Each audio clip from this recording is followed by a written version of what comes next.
Hello, YouTube. This is Tony Shoup from Audit the Vote PA. Going to do another expose of our swamp critter government, exposing the folks that quite honestly just need to go. This will be, I think, the second video that I'm doing. We've got specific people we're going to focus on today. Let me start by saying this, that sadly, I believe we're in the situation that we're in because we as US citizens, Pennsylvania especially, have just been asleep at the wheel. And so as bad as what these people we've chosen to represent us are doing, or I should say the decisions that they're making, I don't think they're all bad people. I just don't agree with a lot of the choices that they're making on our behalf, is that we have just been completely asleep at the wheel, essentially not keeping tabs on anything that they were doing. And if you think of it like a company, we are essentially the owners and they are our employees when it comes to running the government. And we haven't been keeping them in check, and we haven't been staying up on top of what it is they're doing. I'm just now within the last few months starting to read and understand bills and legislation and what they're proposing and what they're doing. And that has to change moving forward if we are going to get our republic back and keep it. You know, Benjamin Franklin, there's a famous statement that he made when they finished the Continental Congress all those years back in the 1700s. People were waiting outside the doors when he opened them and they were done and said, "What did we get? A monarchy or a republic?" And he said, "A republic, if you can keep it." So they were very wise in their what they knew about the government and what was going to happen and how difficult that was going to be to essentially hang on to. And I do believe we're in the very fight for that right now. So the first person that I want to talk about tonight, I have had some personal correspondence with, all via email. His name is Senator Art Haywood. He is out of District 4 in Montgomery County. And I think that Mr. Haywood definitely needs to go, and I'm going to explain why. So when we started our Audit the Vote PA efforts back in, I think we started right after the illegitimate inauguration day, January 20th, and we launched the website February 8th with the letter on it. If you haven't seen that yet, go to our website, auditthevotepA.com, and you can see it under the petition tab. I started emailing all of the legislators, every single one of them, Democrats, Republicans, House members, and the Senate. I would send weekly emails. I did it for the first, I believe, 5 or 6 weeks, just letting them know who we are, what we were proposing, and I was including them, keeping them up to speed on the data that we were finding. Every time we would get new information. We are still, to this day, feel like we're putting together a giant jigsaw puzzle. There was some good news coming out of today that we do have some representation down in Arizona, touring the facility and the audit and speaking to the Arizona legislators as well and trying to learn from them in the hopes they're going to bring it back to Pennsylvania. And I do hope that that's the case. And I think that partially it is underway, but we still have a long road ahead of us. And this isn't time to celebrate or to take our hands off the wheel and say, "Oh, we're good. They're down there. We're just going to leave it to them, trust them, and see what happens." Because that's how we got into this mess. So I was giving my analogy earlier and had a squirrel moment. My brain went somewhere else, which happens a lot for me. If we're the boss and our legislators are the employees, how would you feel if you didn't check in but once every 2 years with your employees? How do you think your company would go if you weren't keeping tabs but every couple of years to vote on something and you literally never paid attention to what they were doing? Do you think that they would start doing some shady things to benefit them more than the owners? Yeah. So we've kind of done that for decades, which is why we're here. But back to Senator Art Haywood. So Senator Haywood was one of the few who answered my email blast, if you will. I hate to call it a blast, but I emailed all of them the letter that you see on the website. They all have multiple copies of that. A lot of them got it in hard copy as well. And then just every week, as we would get new pieces to the puzzle, I would be introduced to a data analyst, and he would give me his analysis from back in November, December, or just anything that we were coming across. Every week I would try to include something new just to show them, hey, this is what the people are seeing. We're not giving up. This isn't just going away. The establishment, politicians, even in Pennsylvania, Harrisburg, just want this to all go away. And the more they seem to want it to go away, the louder we're getting and the more support that we're gaining, which is awesome. We are going to take back our state for sure, but it is definitely going to take some work, and we have a I hate to say a long road, but we have the road ahead of us to travel for sure with some more work, plenty more work to be done. Senator Haywood was one of the few people that answered one of those email blasts, insisting that the election was completely free and fair and that there was no fraud. And so I'm going to actually share my screen with you so I can show you his email to me, because essentially what he did was take all the CNN talking points. He took all of the data essentially from that came out in the media, which is no investigation whatsoever. Maybe I'm not going to share my screen with you because I can't find it. Where'd it go? I just keep talking and try to find it.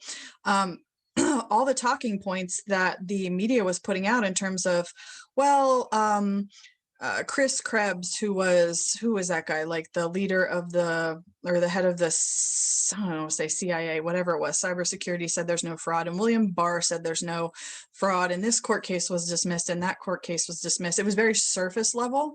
Nothing dealt with the questions, irregularities, and crazy amount of numbers that I've been sending him. None of that was actually addressed. It was all very surface level, and that's how they've gotten as far as they've gotten without actually doing anything, is they're just skimming the surface, and they're completely okay with that, and we're not.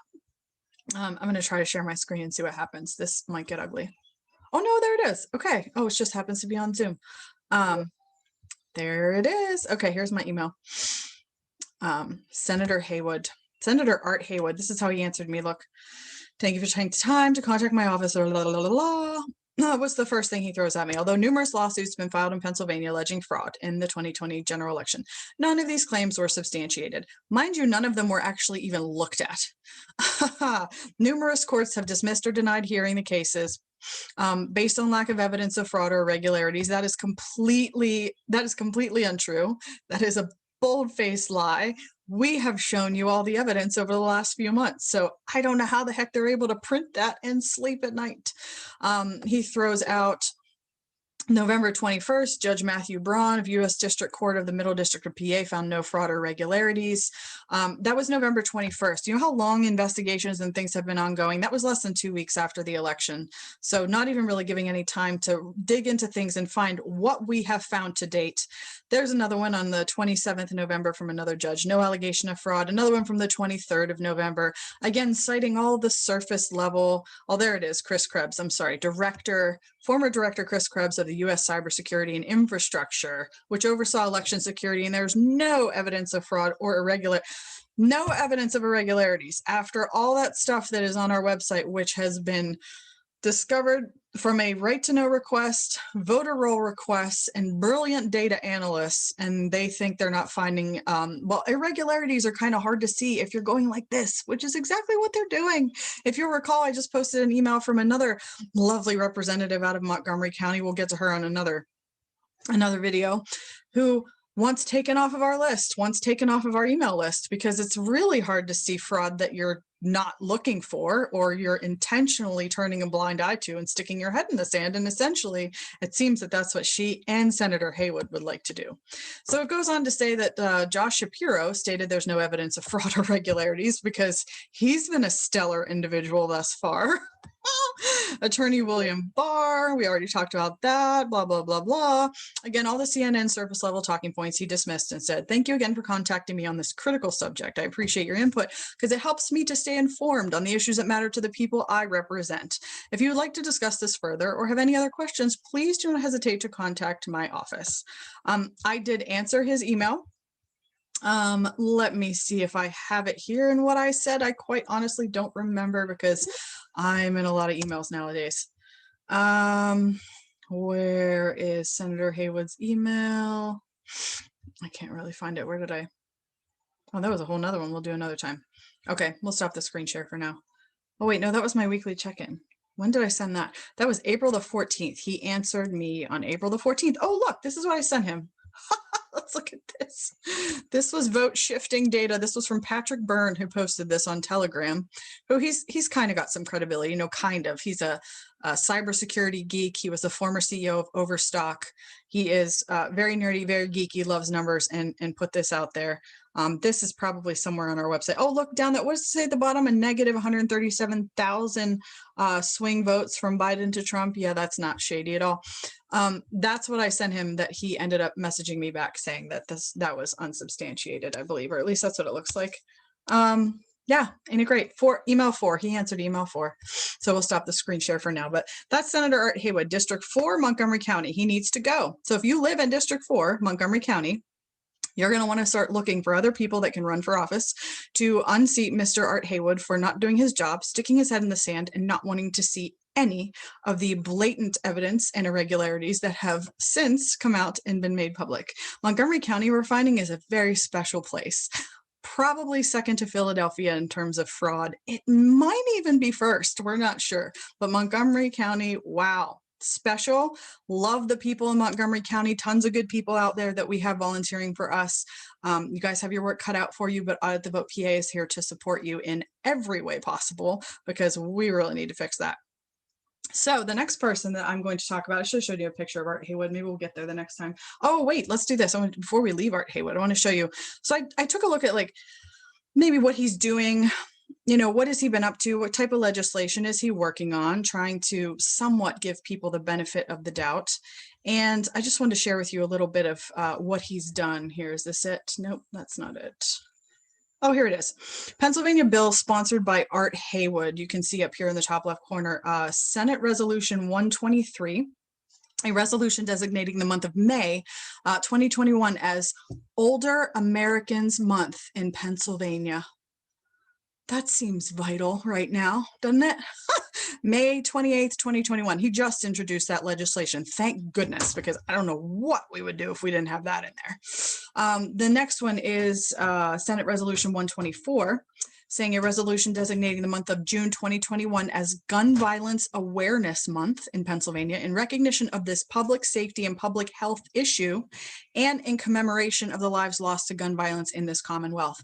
Let me, based on my constitutional knowledge that I do have after going through numerous classes on the Constitution and teaching them, hosting them myself, anytime you hear the word gun control, that is unconstitutional. You need to read your history and study it, because the Second Amendment is there for us. We have a right to bear arms. There is no infringements. There is not supposed to be regulation on gun control. That is complete government overreach. And they use every little possible situation of gun violence to back their claim. In many cases, I think it is either somewhat planned or they find it so that they can push their agenda, which is eventually disarming the citizens.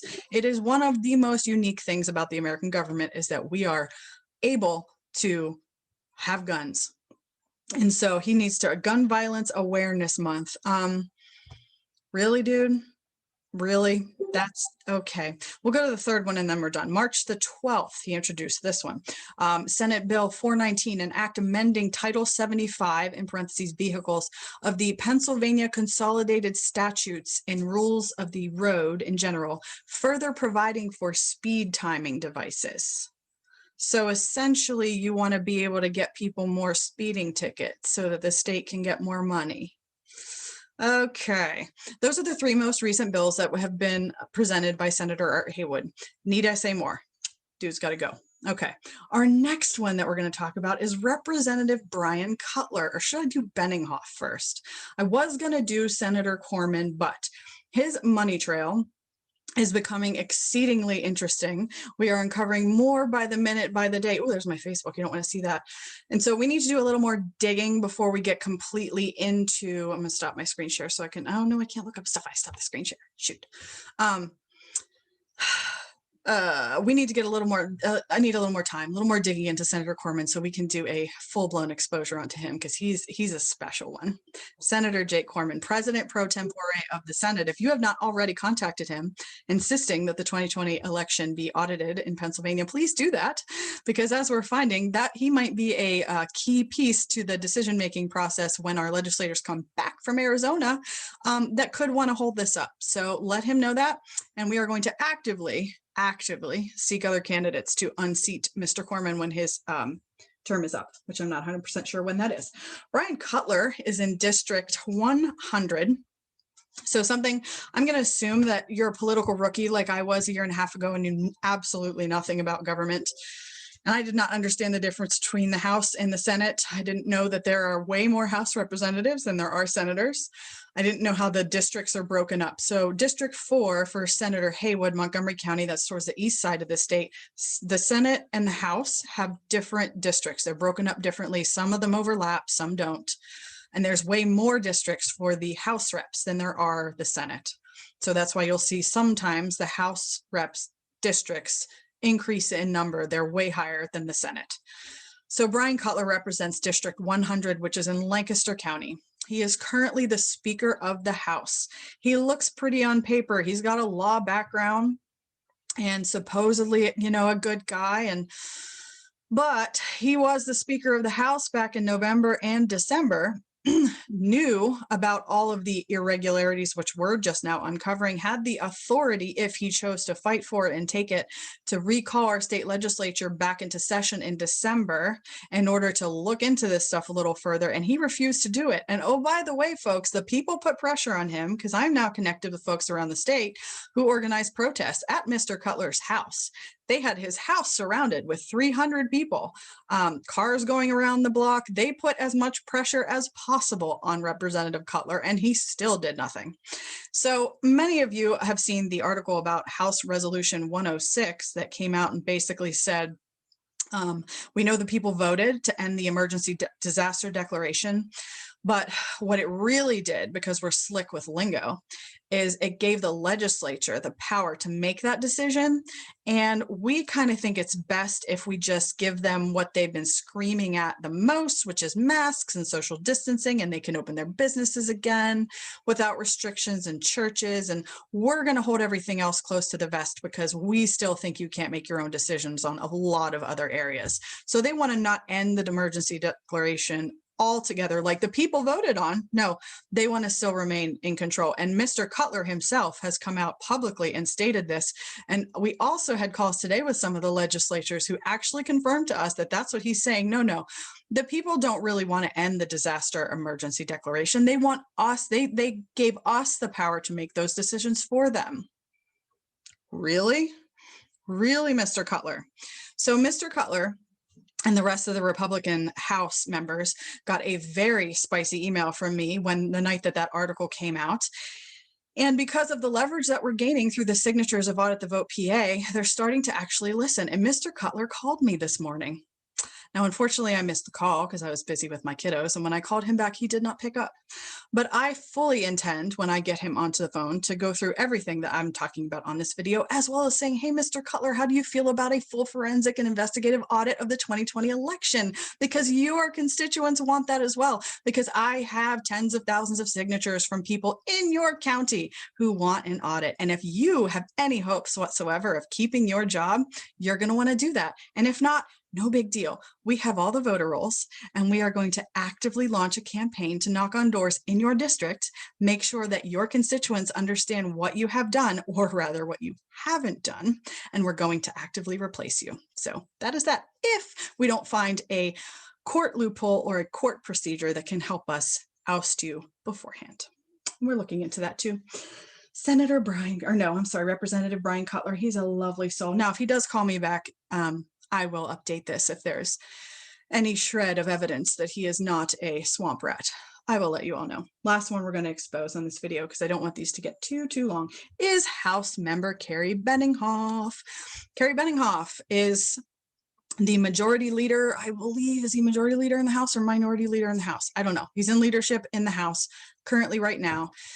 He's been in government a long time, and I do have pictures of him we're going to take a look at, but he's going to be another one that we're going to have to put some serious pressure on to make sure that when our legislation comes back from Arizona, if it goes to a vote on this whole audit situation, Mr. Benninghoff wants nothing to do with it right now. And the saddest part about Kerry Benninghoff, what I found, is that he has seen an enormous amount of evidence of fraud from eyewitnesses in his own district. And he has still somehow managed to brush it off and say, nope, nothing to see here. And anytime anyone on the phone has been able to get him on the phone and even mention the audit, he conveniently has to go or hits a tunnel or something, and away it goes. Mr. Benninghoff also returned my phone call from my nasty, spicy email a couple nights ago because I called out Bryan Cutler and Kerry Benninghoff in the email because they're in the leadership that are trying to hold on to this emergency declaration and not give the people what we voted for. I have a recommendation for you folks. You need to hit the ground and actually find out what your constituents want instead of making decisions for us without consulting us. And I don't think they're going to do that. So as soon as he calls me back, he's going to get an earful as well. He's going to need some phone calls and emails, however, this week to let him know that not auditing the 2020 election, sweeping it under the rug, is quite simply not an option. And the same thing goes for him is what goes for Bryan Cutler. If you refuse, again, we have the voter rolls. We have enough influence, enough people on the ground that can make this happen. We will start knocking on doors and we will replace you. We will actively campaign. We've got plenty of time to do it because they're House reps and they're not up till 2022. And they quite frankly don't have the time or the effort right now to start campaigning. And we have the next year and a half to campaign against them. So again, if we can't find a court order or a way to get rid of them before that, I am going to share my screen one more time because I want to show you Mr. Benninghoff. I'm trying to think if there's anything else while I do this. All right, can you guys see that? Kerry Benninghoff. Okay, I just want to show you a picture of him. Kerry Benninghoff is in, oh, where is he? Oh, wait, let's do this. There he is. Meet Representative Kerry Benninghoff, who has highly overstayed his welcome. House Majority Leader. Oh, that actually did say, and the picture left. He is in the 171st Legislative District. Remember what I told you? The House members, there's more of them. There's more districts. They're broken up more. That's why that number's way higher. The Senate is not nearly so much. Serving PA's 171st Legislative District. How do I go back to him? Maybe I click on his bio. There he is. There's Mr. Benninghoff. Oh, aren't you lovely? So he is in Center County, I believe, the home of Penn State, my alma mater, which I'm almost half embarrassed to say I graduated from there nowadays after all the junk that's come out of that place. There he is, Kerry Benninghoff. Get in touch with him, District 171, Center County. He will be front and center of our replacement campaign. And these folks are already, I'm fairly certain we're already going to launch a campaign to replace them all, but they do have a slight opportunity, very small window to save their job if they do the right thing with this audit and give us a free and fair and transparent election. And maybe by then, actually, they'll just oust themselves because maybe they weren't put there legitimately in the first place. Who knows? Our voter rolls have had access, third-party organizations rather, have had access to our voter rolls for quite some time. We've confirmed that also with a right-to-know request that Mark Zuckerberg, the Clinton Foundation, and 30 of their affiliate organizations have had access to our electronic voter rolls, which is completely illegal because there are 5 people in each county that are supposed to have access to those voter rolls, and it does not include third-party organizations, and they have. And by the way, Mr. Benninghoff and Mr. Cutler are aware of this. Yes, they are. The state government committee are the ones that were involved in November and December with the election shenanigans, if you will. So anybody that was on that state government committee back then most likely has seen all of the information that we are presenting and then some. And those are the folks that have chosen to ignore it. So isn't that special? And I believe Benninghoff and Cutler were on that list. So that's it. Folks, auditthevotepa.com, pound the phones. We need in leadership who is resistant to this right now. There are plenty of reps on the ground that actually are more than willing to do this.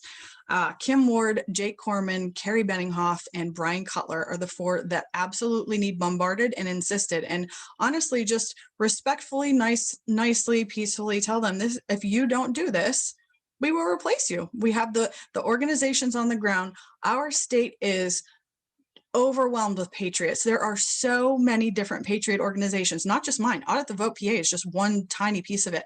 They're all over the state, and we're connecting like never before. We are joining forces and supporting one another like never before. We hold the majority and we have all the cards. So these people are highly outnumbered. I think they know it. They're probably starting to get a little bit scared, but keep the pressure on them because they have one small window to do the right thing and audit the 2020 election.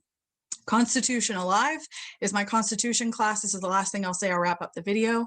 I'm starting another series. Karen Taylor and I are starting one more series. I shouldn't say one more. We're probably going to continue it next Wednesday, June 9th, 8:30 p.m. It's a 6-week crash course, one night a week, about 2 hours long, Wednesday nights, 8:30, where you can learn the Constitution. This is what kicked off mostly my entire journey. I would not be here today if it wasn't for me taking that class as a student back in November, right in the heat of the election. I took it for the first time and was blown away by what I didn't know. And it was very obvious that the reason why our country is in the state it's in is because we have just uneducated. We just don't know our rights. And so Karen and I both have ran these courses. This upcoming course, we have record numbers. We have over 250 people registered for this course, which I'm so excited. It does my heart good to see that there is a desire for this knowledge and people that are willing to take the time, put some of their social activities on the back burner in the middle of the summer to learn the Constitution so that we can take our state back and take our country back. You can register for that on our website. Just scroll all the way to the bottom. There's a link that says register here. I will be sending out links from my email that'll give you access to the class. It's all via Zoom, so it doesn't matter where you are, whether you're in Pennsylvania or California. We've had people from all over the country in our previous classes. It's a great way to connect with like-minded patriots, and we have a blast. We learn a ton. We have a great time. That is Constitution Alive 6-week course. Patriot Academy is the sponsoring company, the company that put it together. We're just facilitators and hosts for the class. So more information, like I said, is on our website, auditthevotepA.com. Thank you guys for joining me. I hope you look forward to our next segment of Expose the Fraud.